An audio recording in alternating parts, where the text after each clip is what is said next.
ಸಾಮಾನ್ಯವಾಗಿ ದೇವರಿಗೆ ನೈವೇದ್ಯವಾಗಿ ತಿಂಡಿ ತಿನಸು ಹಣ್ಣು ಹಂಪಲುಗಳನ್ನು ಸಮರ್ಪಿಸ್ತಾರೆ. ಹೆಚ್ಚಾಗಿ ಹಾಲು ತುಪ್ಪದಿಂದ ಅಭಿಷೇಕ ಮಾಡಿ ತುಪ್ಪದ ದೀಪದಿಂದ ಆರತಿ ಮಾಡೋದುಂಟು. ಆದರೆ ಇಲ್ಲೊಂದು ದೇವರು ಉಳಿದೆಲ್ಲ ದೇವರಿಗಿಂತ ತುಂಬಾ ವಿಭಿನ್ನವಾಗಿದೆ. ಮತ್ತೇರಿಸುವ ಮದ್ಯದಿಂದಲೇ ಈ ದೇವರಿಗೆ ಅಭಿಷೇಕ, ಬೀಡಿ ಸಿಗರೇಟ್ನಿಂದಲೇ ಆರತಿ ಬೆಳಗಲಾಗುತ್ತದೆ.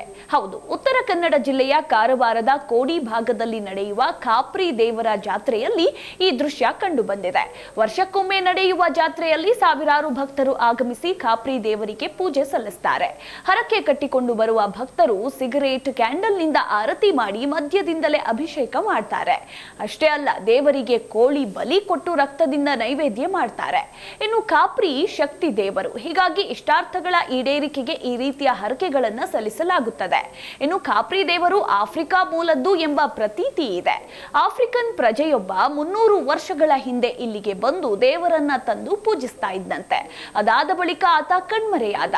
ಆ ಬಳಿಕ ಇಲ್ಲಿನ ಪರಸಪ್ಪ ಮನೆತನದವರು ಇದೇ ಜಾಗದಲ್ಲಿ ಕೆಲಸ ಮಾಡುವಾಗ ದೇವರ ಕಲ್ಲು ಗೋಚರವಾಗಿದೆ. ನಂತರ ಕನಸಿನಲ್ಲಿ ದೇವರು ಬಂದು ತನಗೆ ಕೋಳಿ ನೈವೇದ್ಯ ಮಾಡು ಅಂತ ಕೇಳಿಕೊಂಡಿದ್ರಿಂದ ಈ ದೇಗುಲ ಕಟ್ಟಲಾಯಿತು ಎನ್ನುವ ಐತಿಹ್ಯವಿದೆ.